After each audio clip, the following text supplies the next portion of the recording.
Alors ce matin, je voudrais parler sur nous, mais sur nous, sur les croyants en Dieu. Comment c'est important de craindre Dieu. Et je vais parler aussi sur le sort qui est réservé aux pécheurs. Puis c'est important de comprendre qu'est-ce qui va arriver. On sert un Dieu qui est bon, un Dieu qui est juste, un Dieu qui est miséricorde. Amen. Bien, on vit dans un temps de grâce. Et souvent, la seule chose qui est présentée, c'est une facette de Dieu. Mais il y a un autre côté qu'on ne connaît pas, mais c'est important que les chrétiens puissent le connaître pour savoir quel sort qui est réservé aux pécheurs. Puis, encore une fois, c'est aux pécheurs, ce n'est pas aux chrétiens. Alors, j'aimerais ça répondre aussi aujourd'hui aux différentes questions. Pourquoi que l'Église aujourd'hui est dans l'état qu'elle se trouve? Et aussi une autre question, pourquoi que les chrétiens font-ils ce qu'ils veulent sans se soucier de la volonté de Dieu? Un exemple dans leur prise de décision. Des fois, il y en a qui peuvent être sur l'Internet, puis ils vont aller sur des sites pornographiques comme si rien n'était. D'autres, ils manquent de pardon. Hein, ils ne veulent pas pardonner. D'autres, pour eux autres, la dîme, les offrandes, ce n'est pas important. D'autres, ils n'ont pas de vie de prière, puis ce n'est pas plus important que ça.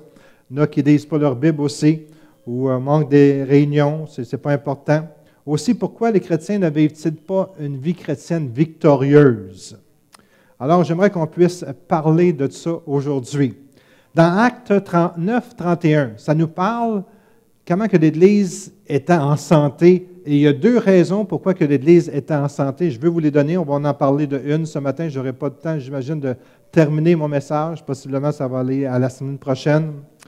Dans Actes 9-31, ça nous dit « L'Église était en paix dans toute la Judée, la Galilée, la Samarie. » Autrement dit, tout partout.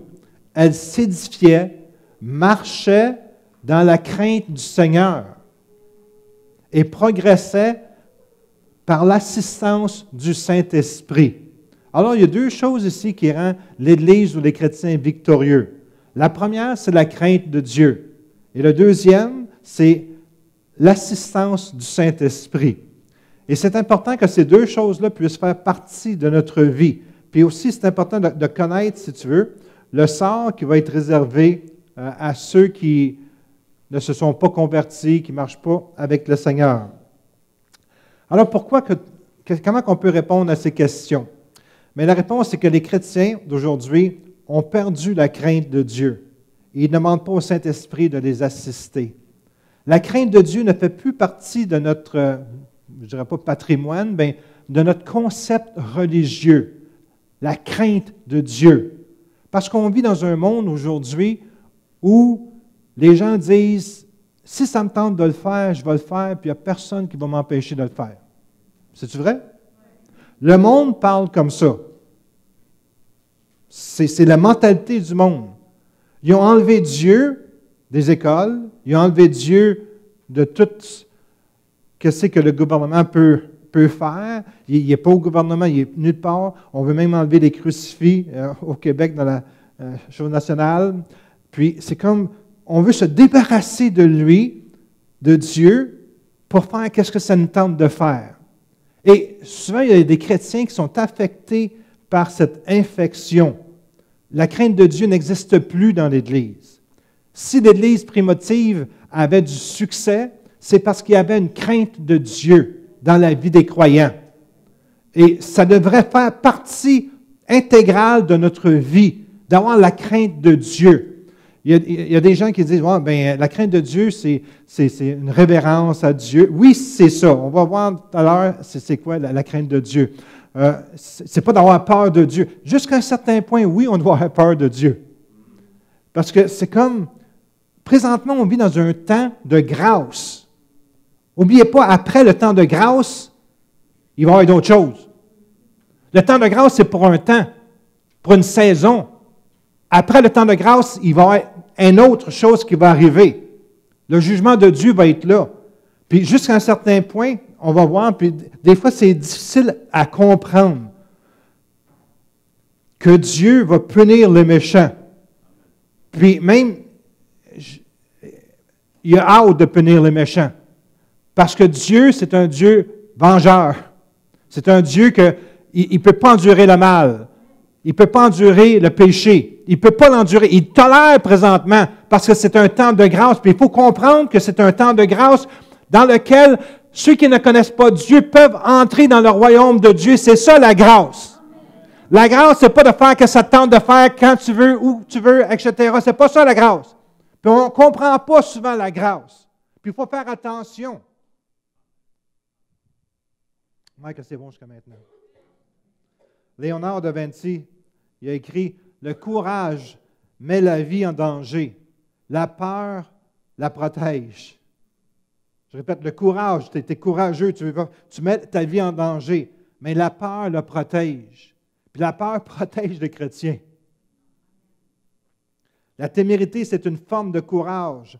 Elle rend l'homme inconscient du danger, alors que la peur lui rappelle à la prudence. On peut être téméraire, on peut faire des choses, puis ah ouais, on y va, mais on a besoin d'avoir un petit peu de peur dans notre vie pour nous ramener à la prudence. Moi, quand j'étais jeune et fou, je conduisais mon auto à pleine vitesse, des fois, sur un chemin de gravelle. La gravelle, c'est pas de l'asphalte, c'est des gravelles. Puis en campagne. Puis je tournais des coins sens contraire, où c'est que les autos s'en venaient, sans voir ce qu'il y avait. J'étais inconscient, j'étais stupide, j'étais niaiseux, j'étais tata. Je risquais ma vie. OK? C'était comme insensé. J'aurais dû avoir un peu plus de peur dans ce temps-là. Mais d'ailleurs, quand j'ai tourné la queue, j'ai commencé à avoir peur. Il était un petit peu tard, mais je n'ai pas eu d'accident. Merci Seigneur, le Seigneur m'a protégé. J'ai fait ça 2 fois dans ma vie. Une autre fois, je m'en allais à pleine vitesse comme ça, puis je ne voyais pas la courbe. Là, c'était sur l'asphalte, puis une courbe peut-être à 120 000 à l'heure, quelque chose comme ça. J'étais fou. Puis il y a un auto qui s'en allait à sens inverse, puis c'était même pas une auto, c'était une ambulance. Puis j'ai entendu « cling ». Les 2 miroirs se sont touchés. Dieu m'a protégé. Je remercie Seigneur d'être en vie ici ce matin. OK? Mais combien il y en a qui sont d'accord que je n'étais pas trop sage? Que j'aurais pu avoir une dose de peur. Ça m'aurait fait du bien. Amen? Alors, la peur, ce n'est pas toujours négatif. Ça peut nous protéger aussi. Amen? Si tu te places devant un précipice, la première réaction proche d'un précipice, c'est quoi? C'est que tu vas vouloir te reculer. Amen? C'est comme, tu recules. Pourquoi? Si moi je dirais, écoute, tu n'as pas besoin d'avoir peur de tomber, la grâce de Dieu est là. Puis tu as un précipice, comme ça. Imagine-toi. C'est bon d'avoir peur quand tu es rendu là. C'est bon de penser à faire un pas en arrière plutôt qu'un pas en avant. Amen? Puis moi, si tu seras là, je te dirais, hey, la grâce de Dieu est là, tu n'as pas besoin d'avoir peur. Tu me dirais, hein, quoi? Puis souvent, la grâce de Dieu est prise comme ça. Oh, la grâce de Dieu est là. Pouf! Mais qu'est-ce qui va arriver? C'est que tu vas descendre à toute vitesse puis tu vas t'écraser en 1000 morceaux. Alors, c'est comme, la grâce de Dieu, c'est merveilleux, mais on doit avoir un petit peu peur aussi pour se protéger. Est-ce que je peux entendre un amen? La crainte de Dieu a un effet comparable. Non seulement elle favorise de bonnes relations avec Dieu. Quand tu as une crainte de Dieu, tu as une bonne relation avec Dieu, mais elle nous retient de faire des choses qu'on pourrait regretter. Il y a beaucoup de choses dans ta vie que tu as faites parce que tu n'avais pas la crainte de Dieu. Disons à ton voisin, il y a bien des choses que tu as faites dans ta vie parce que tu n'avais pas la crainte de Dieu.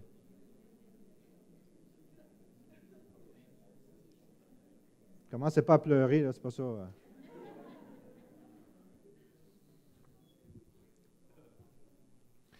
Pour le croyant, la crainte de Dieu est quelque chose de différent. Ça, on parlait pour les inconvertis. La crainte de Dieu, c'est une forme d'infini respect de Dieu.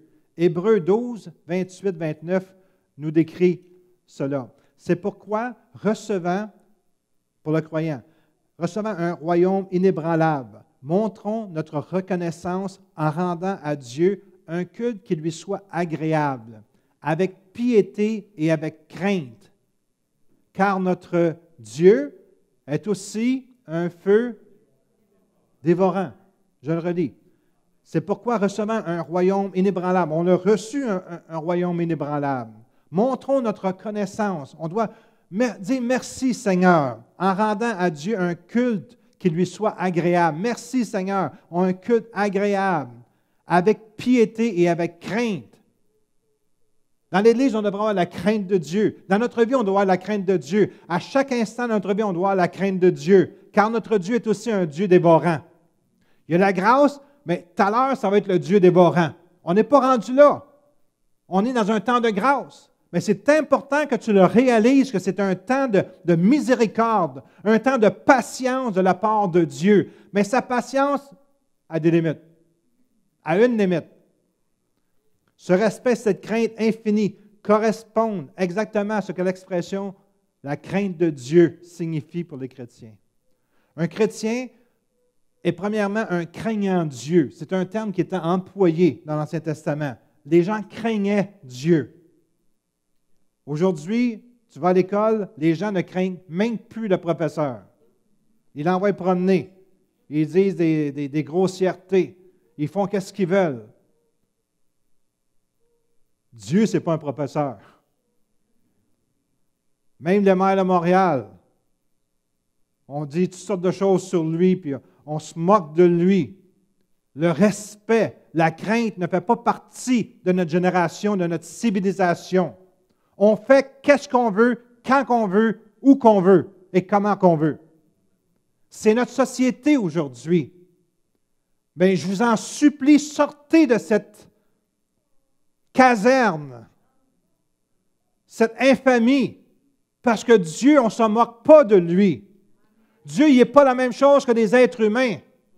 Dieu est unique. Dieu est Dieu. On a besoin de considérer Dieu comme Dieu. Là, on a un temps de pouvoir comprendre qui Dieu est. Ça nous est expliqué au travers des Écritures. Mais tout à l'heure, le temps de grâce, de miséricorde ne sera plus là.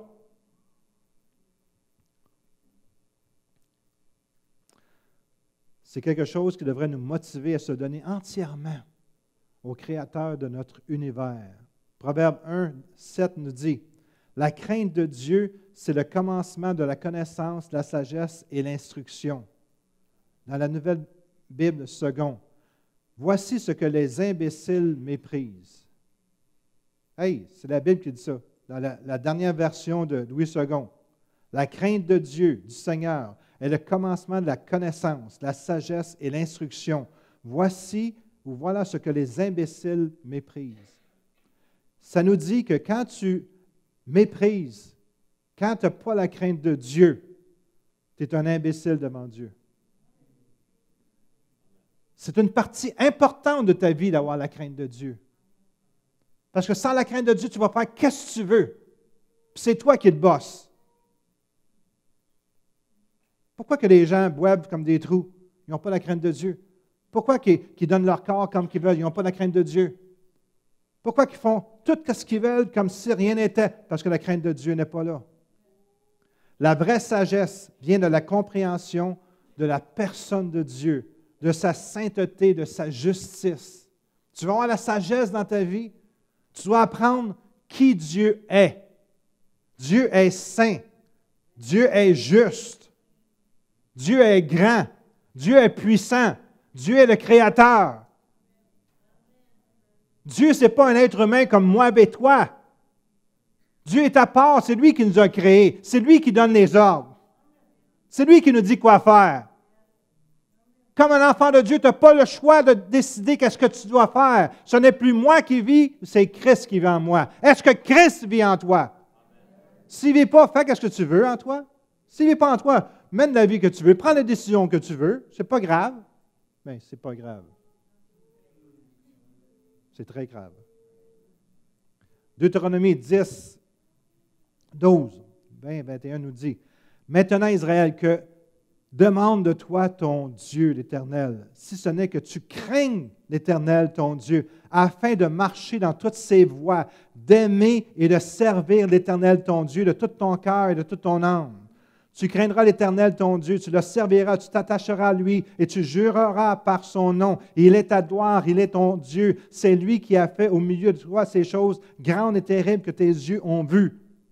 que tu craignes l'Éternel, ton Dieu, afin de marcher dans toutes ses voies, d'aimer, de servir l'Éternel de tout ton cœur, de toute ton âme. Comme Nathalie disait, on devrait servir le Seigneur de toute notre âme parce qu'on l'aime. Pas parce qu'on est obligé. On l'aime, Dieu. Pourquoi qu'on l'aime? À cause de ce qu'il a fait pour nous autres. À cause de ce qu'il fait continuellement pour nous autres. Merci, Seigneur, pour Saïd et Kedita. Il les a protégés. Kedita, m'excuse. Il les a protégés. Ma femme a été protégée un jour. On a déjà montré des photos ici. L'auto complètement scrappée. Il l'a protégé. Merci, Seigneur, qu'il l'a protégé. Le Seigneur est au milieu de nous. L'ange de l'Éternel campe autour de ceux qui le craignent. On doit avoir une crainte de Dieu si on veut être protégé du Seigneur. Sinon, on est laissé à nous-mêmes. Puis, souvent, il y a des chrétiens qui disent « Oh, pourquoi ça m'arrive? Pourquoi ça m'arrive? » Mais tu es laissé à toi-même. C'est bon d'avoir la crainte de Dieu. Et je vais vous donner éventuellement, la semaine prochaine, toutes les raisons pourquoi on devrait avoir la crainte de Dieu. C'est toutes des choses bonnes pour vivre longtemps, pour être en santé, etc. Dieu nous a donné son plan pour chacun d'entre nous, pour qu'on puisse être heureux, marcher dans la prospérité, marcher dans la santé. Mais si on fait qu'est-ce qu'on veut, on est laissé à nous-mêmes.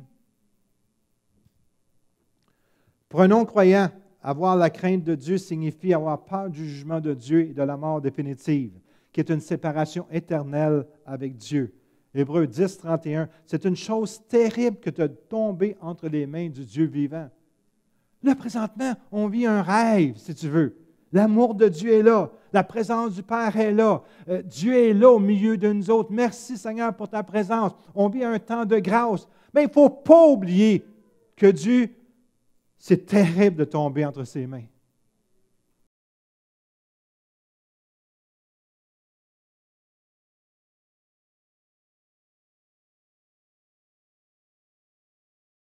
Prêcher sur la crainte de Dieu dans son message « Entre les mains d'un Dieu en colère ». Qui est Jonathan Edwards? Ça a été le plus grand prédicateur américain de tout le continent, le plus grand prédicateur des 3 derniers siècles, le plus grand théologien que l'Amérique ait produit, le plus grand philosophe d'Amérique et l'auteur le plus profond. C'est lui, Jonathan Edwards. R.C. Sproul, il a dit de lui, c'est un théologien bien connu, que le livre Freedom of the Will, écrit par Jonathan Edwards, fut le meilleur livre jamais écrit en Amérique. Alors, ce n'est pas n'importe qui. On dit aussi qu'il a prononcé la meilleure prédication qu'il soit dans ce pays. En anglais, c'était « Sinners in the hand of angry God », le pécheur entre les mains d'un Dieu courroucé ou d'un Dieu en colère. À la fin du sermon, l'assistance tout entière était émue. Puis il y a un homme qui s'est précipité vers Jonathan Edwards. Il dit « Monsieur Edwards, ayez pitié! » Tellement qu'il avait une onction puissante. D'autres s'agrippaient à leur banc, convaincus qu'ils allaient tomber en enfer. D'autres s'accrochaient aux colonnes pour se soutenir, pensant que le jour du jugement était arrivé. Le pouvoir de ce sermon a encore un grand impact sur le monde entier. Ce que j'aimerais faire, c'est vous lire quelques extraits. Puis, je vous parle ce matin sur qu'est-ce qui va arriver sur les méchants, sur les pécheurs. C'est important de voir la différence. Quand tu es un enfant de Dieu, tu es né de nouveau, tu sers le Seigneur, merci Seigneur.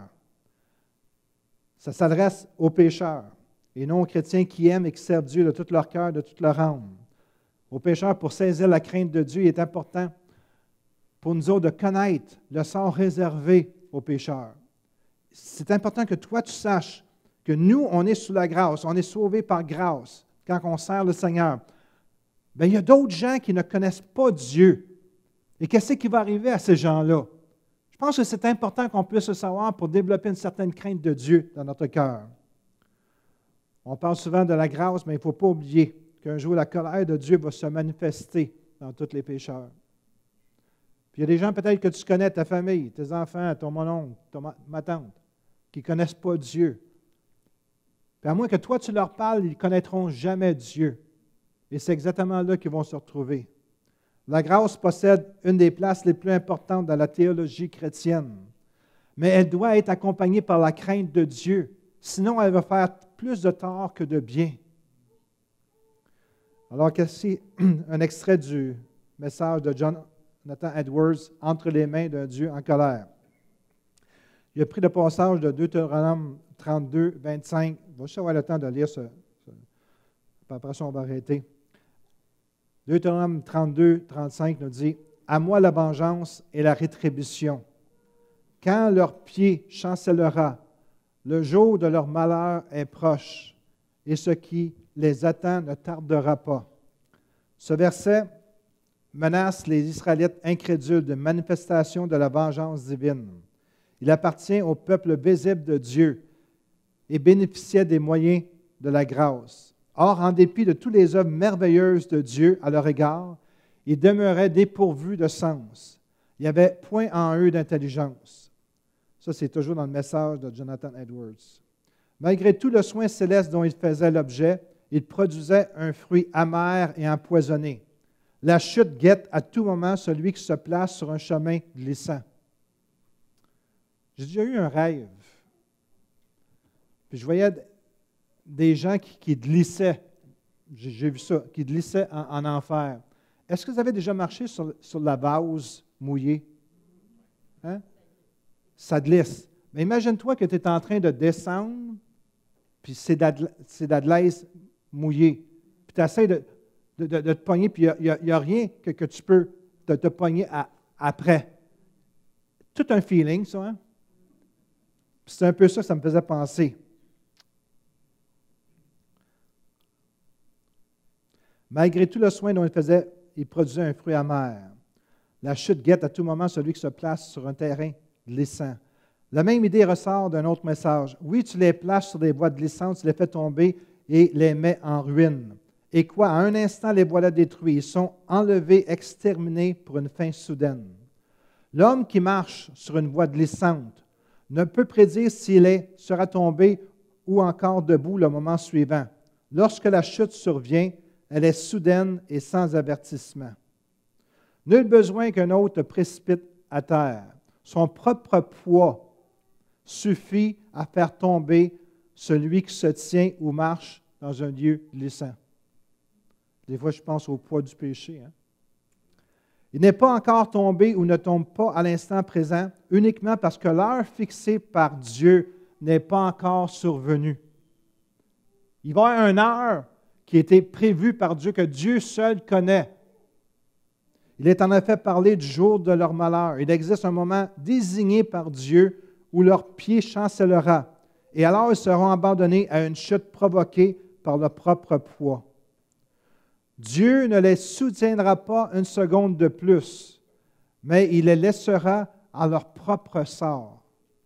On parle des pécheurs ici, qui vont être laissés à leur propre sort. Présentement, on a comme la présence de Dieu qui nous enveloppe. On sent que Dieu est là. Mais imagine-toi que Dieu n'est plus là. Tu te trouves seul. Alors, en cet instant précis, ces hommes glisseront sans pitié vers leur destruction, incapables de se retenir par leurs propres moyens. Dès que tout appui disparaîtra, ils tombent immédiatement vers leur perdition. Dieu, à tout moment, la capacité de jeter les méchants en enfer, même si ses ennemis s'associent en multitude et les met en pièces avec facilité, comme la tornade disperse un gros tas de paille ou les flammes dévorent une immense quantité de chaume. Il nous est facile d'écraser le ver qui rampe le sol ou de briser le fil de l'araignée. Il est tout aussi facile à Dieu, quand il le décide, de jeter ses ennemis en enfer. Savez-vous que l'ennemi de Dieu, c'est celui qui commet le péché, qui vit dans le péché? Saviez-vous ça? Dieu a des ennemis. Dieu a des ennemis. Quand tu décides de faire ce que tu veux, Dieu, tu n'es plus l'ami de Dieu, tu deviens ennemi de Dieu. Parce que Dieu, c'est un Dieu saint, un Dieu qui est parfait, un Dieu qui est sans tache. Jamais tu vas trouver le moindre point noir dans Dieu. Dieu est blanc, Dieu est parfait. Il n'y a aucune saleté en lui. Il est pur. Dieu ne peut pas endurer le péché. Je ne parle pas ici des choses que des fois un chrétien peut tomber, puis se relève, puis demande pardon au Seigneur. Je ne parle pas de ça, là. Je parle de ceux qui ont décidé de vivre leur propre vie, de prendre leur propre vie dans leurs mains. De faire comme si Dieu n'existerait pas. Écoutez, les hommes, c'est pas moi qui... Je voudrais encore vous souligner que c'est Jonathan Edwards, un des plus grands prédicateurs en Amérique, qui a prêché ce message-là. C'est peut-être le message le plus puissant. Il y a des centaines de personnes qui ont accepté le Seigneur à travers de ça. C'est un théologien. Il décrit la théologie de Dieu. On parle de la grâce, mais on a besoin des fois d'entendre parler de l'autre côté aussi. Que Dieu, oui, c'est un Dieu bon, un Dieu plein de grâce, mais un Dieu juste. La justice, c'est Dieu. Il disait, les hommes méritent l'enfer. Pour cette raison, la justice divine ne soulèvera pas l'objection à l'emploi de la puissance divine à tout moment pour les détruire.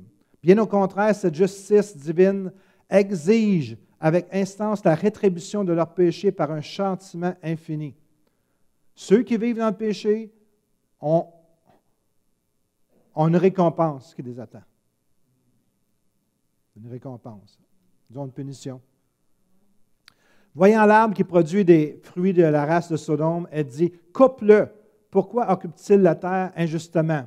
La justice divine brandit sans cesse son épée au-dessus de leur tête, et seule la main souveraine de la miséricorde et de la volonté de Dieu le retient. » Les hommes sont déjà condamnés en enfer. Ceux qui ne connaissent pas Dieu sont déjà condamnés en enfer. En conséquence, ils sont déjà liés pour cette terrible destination. Celui qui ne croit pas est déjà jugé. Jean 3, 18. Ainsi donc, tout homme inconverti appartient à l'enfer. Ce n'est pas quelque chose qu'on parle souvent. Hein?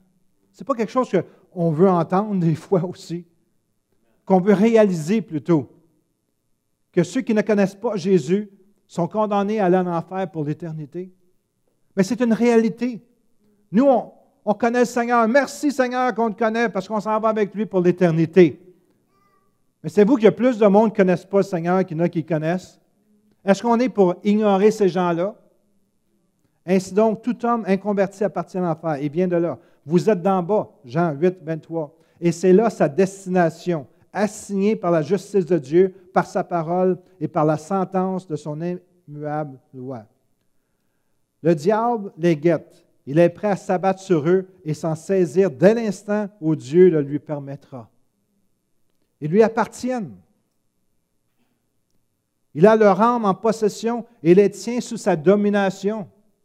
L'Écriture parle des méchants comme des dépouilles de Satan dans Luc 11, 22.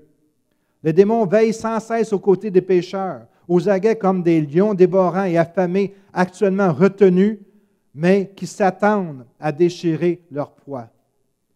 Si Dieu retirait sa main qui les restreint, ces démons s'abattraient en un instant sur ces pauvres âmes.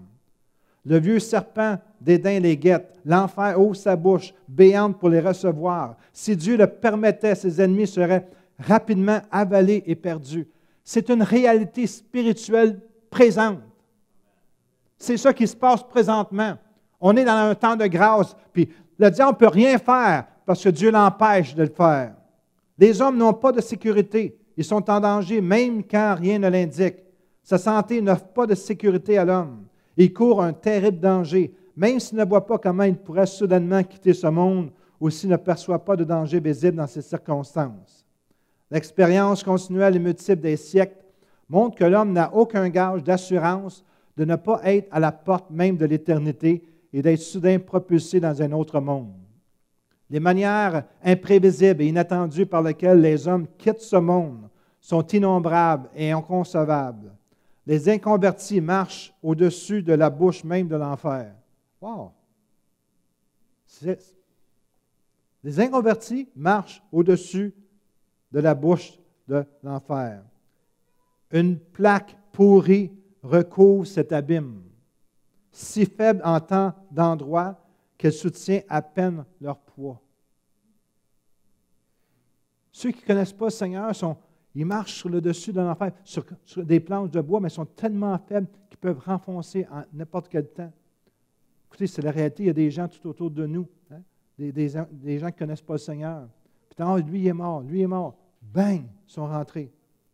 L'homme ne voit pas ses faiblesses. Les flèches de la mort volent invisibles en plein jour, et même l'œil le plus perçant ne les décèle pas. Tout effort pour échapper à l'enfer est vain. Presque tout homme naturel, en entendant parler de l'enfer, se flatte, se félicite d'y échapper. Il trouve sa propre sécurité en lui-même. Oui, on dit que peu de gens sont sauvés et que la grande partie de l'humanité déjà passée est allée en enfer. Mais chacun s'imagine qu'il a mieux préparé sa sauvegarde que ses prédécesseurs. Des gens qui ne connaissent pas le Seigneur, « Ah, moi, l'enfer, mes chums sont là, je vais les retrouver. » Ça va être un gros party. C'est la mentalité du monde. Mais ce n'est pas ça la réalité. Ils n'envisagent pas de finir dans ce lieu de tourment. Les gens ne pensent pas qu'ils vont passer l'éternité en enfer. Ils déterminent en son fort intérieur de prendre un soin efficace de lui-même et de se débrouiller pour assurer sa réussite. Les inconvertis sont quasiment sûrs qu'ils n'iront pas en enfer, que tout va être beau. Mais ces insensés se trompent dans leur plan et dans leur confiance et leur propre force et en leur sagesse. Ils ne s'appuient que sur un nombre. Étaient-ils moins sages ou moins occupés à assurer leur propre salut? Si nous pouvions leur demander, chacun en particulier, s'ils s'attendaient, en entendant de leur vivant parler de l'enfer, à devenir les objets de cette misère, ils répondraient tous sans exception, « Non, j'avais prévu des choses différentes dans mon esprit. Je pensais me débrouiller bien et que mes plans avaient de la valeur. Je prenais grand soin de ces choses, mais ce sort survint de manière inattendue et je ne m'attendais pas à ce moment ni de cette manière-là. La mort est venue comme un voleur dans la nuit. La colère de Dieu avait trop de rapidité pour moi. Oh, quelle bêtise insensée me contrôlait! Je me félicitais et m'endormais pas par des rêves vains de ce qui devait m'arriver. Et alors que je disais « paix, paix », la destruction soudaine s'est abattue sur moi. Ainsi donc, l'on peut dire que la main de Dieu tient l'homme naturel au-dessus de l'abîme infernal. Il a mérité d'être précipité par ses terribles provocations en l'encontre de Dieu. Seul le vide nous sépare de cette destruction. Vos péchés vous donnent le poids du plomb et tout votre être tend vers le bas, vers l'enfer. Si Dieu vous laissait aller, vous plongeriez immédiatement et rapidement dans ce gouffre sans fond. Si mes propos ne vous convainquent pas en ce moment, le jour vient bientôt où vous en serez totalement persuadés. Ceux qui vous ressemblaient et qui vous ont précédé hors de cette vie en voient la réalité aujourd'hui. Le Dieu qui vous retient suspendu au-dessus de l'abîme infernal éprouve une infinie aversion à votre égard. Il les haït. Dieu haït les pécheurs. Il hait le péché. Tout comme l'on tient un insecte répugnant au-dessus du feu. Vous avez terriblement provoqué sa colère et celle-ci brûle comme un feu à votre encontre. Vous méritez seulement d'être précipité dans le feu. Les yeux de Dieu sont trop purs pour supporter la vue que vous leur offrez et vous lui paraissez 10 000 fois plus abominable que le serpent le plus venimeux. Souvent, les gens croient que le péché, ce n'est pas grave. Dieu n'en fait pas de cas. On vit dans un temps de grâce. On devrait commencer à penser comme Dieu. Ça serait peut-être une sécurité pour nous autres. Au lieu de réfléchir comme des êtres humains, comme le monde, combien ont cette conception, oh, Dieu, il m'aime tellement, ou Dieu, non, Dieu n'est pas si méchant. Dieu est bon. Dieu ne fait pas de mal. Moi, je ne peux pas comprendre que Dieu va envoyer du monde en enfer. Non, je ne peux pas comprendre ça. Non, je ne suis pas capable de le comprendre. Au lieu de penser ou avoir la pensée du monde, on devrait avoir la pensée de Dieu. Est-ce que je peux entendre un amen là-dessus? Parce que c'est notre futur qui est en jeu. Je suis en train de vous décrire qu'est-ce qui va arriver à ceux qui ne connaissent pas le Seigneur, à ceux qui prennent pour acquis ces choses-là. Seul le fil de la miséricorde divine vous retient, alors que les flammes infernales font rage tout autour de vous, prêtes à tout moment à consumer ce fil. Aujourd'hui, Dieu est encore prêt à avoir pitié de vous, car c'est encore un jour de grâce. Vous pouvez crier vers lui en ce moment et avoir quelque chose, espoir d'obtenir miséricorde. Mais dès la fin du jour de grâce, vos plus lamentables cris et vos plus douloureux hurlements seront vains. Vous serez entièrement perdus et rejetés loin de Dieu, hors de son action bénéfique. Votre être continuera d'exister dans le seul but de souffrir la misère, car vous serez un vase de colère réservé pour la destruction. Votre seul service consistera à être rempli à ras-bol de sa colère. Loin de prendre en pitié vos cris vers lui, Dieu se rira de votre malheur. Il se moquera quand la terreur vous saisira, selon les paroles de l'Écriture, Proverbe 1, 25. Il vous écrasera sans miséricorde. Il vous haïra et vous tiendra en parfait mépris. Dieu y démontre la nature de sa colère. Il veut manifester devant tout l'univers l'excellence de son amour et la terrible intensité de sa colère. Romains 9, 22. Et que dire si Dieu, voulant montrer sa colère et faire connaître sa puissance, a supporté avec une grande patience des vases de colère prêts pour la perdition. Qu'est-ce que ça nous dit? Ça nous dit que Dieu a une patience incroyable. Merci Seigneur, parce qu'écoutez, on ne mérite pas quoi que ce soit qui est bon. Mais je vais vous le relire, Romains 9, 22. Et que dit si Dieu voulant montrer sa colère? Est-ce que vous croyez que Dieu a une colère? On ne la voit pas, sa colère. On n'entend pas sa colère. Bien, Dieu a une colère. Allez voir dans l'Ancien Testament comment il a englouti du monde. Il a fait tuer des villages complets, exterminés. Les hommes, les femmes, les enfants, les femmes enceintes, tous les animaux. Il les a exterminés parce qu'il y avait du péché là-dedans. Peut-être du sida parmi les animaux, quoi que ce soit. En tout cas, il y avait une raison pourquoi il faisait ce qu'il faisait. Dieu n'accepte pas le péché. Dieu est pur, Dieu est saint. On doit se rentrer ça dans notre cocologie, que Dieu est pur, saint, parfait. On vit dans un temps de grâce. Merci Seigneur. On vit dans un temps de la patience de Dieu. Mais ce temps va cesser bientôt.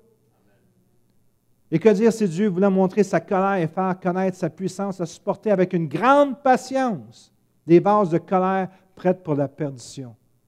Tous les gens qui sont autour de nous, qui pêchent, qui vivent dans le péché, ce sont des vases de colère prêtes pour la perdition. À moins qu'ils changent, à moins qu'ils se convertissent. Mais on doit le réaliser, ça. C'est une réalité spirituelle. Il y a peut-être bien des gens qui n'aimeraient pas entendre ce message-là ce matin. Mais c'est la réalité.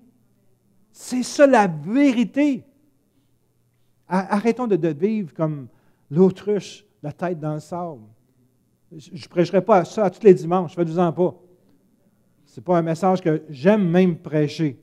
Mais c'est un message qui est réel, qui est vrai, qui nous parle de la réalité de Dieu, d'une façade de Dieu, de la colère de Dieu qui existe. Il y a des gens qui sont destinés à la colère de Dieu. Moi, je ne veux pas être à leur place. Savez-vous quoi? Je ne veux pas que personne d'entre vous puisse être à cette place-là. L'ardente colère du Tout-Puissant est éternelle. Il serait déjà terrible de l'endurer un seul instant, mais il faudra la subir pendant toute l'éternité. Cette misère aiguë et horrible n'aura pas de fin. En levant les yeux vers l'avenir, vous n'y verrez qu'une durée sans limite qui engloutira vos pensées et frappera votre âme d'ébahissement. Un parfait désespoir de ne jamais connaître la délivrance ou quelques adoucissements s'emparera de vous. La certitude vous habitera de devoir endurer. Robert, veux-tu venir, s'il te plaît? La certitude va vous habiter de devoir endurer cette vengeance impitoyable et toute puissante des siècles sans fin, des millions de siècles. Et même alors, vous saurez qu'il ne représente qu'un souffle de ce qui vous attend. Oui, votre châtiment sera réellement éternel. Ah! J'ai jamais entendu parler que Dieu était de même. Mais à matin, vous en avez entendu parler. C'est un des messages de Jonathan Edwards le plus populaire que j'ai jamais prêché. Dans tout le monde chrétien, ce message est connu. OK? Puis ça nous parle d'une facette de Dieu qu'on ne connaît pas. Pour nous autres, Dieu est bon. Dieu est plein de grâce. Il n'y a rien qui va nous arriver. Puis, on a besoin d'entendre ce message-là, pas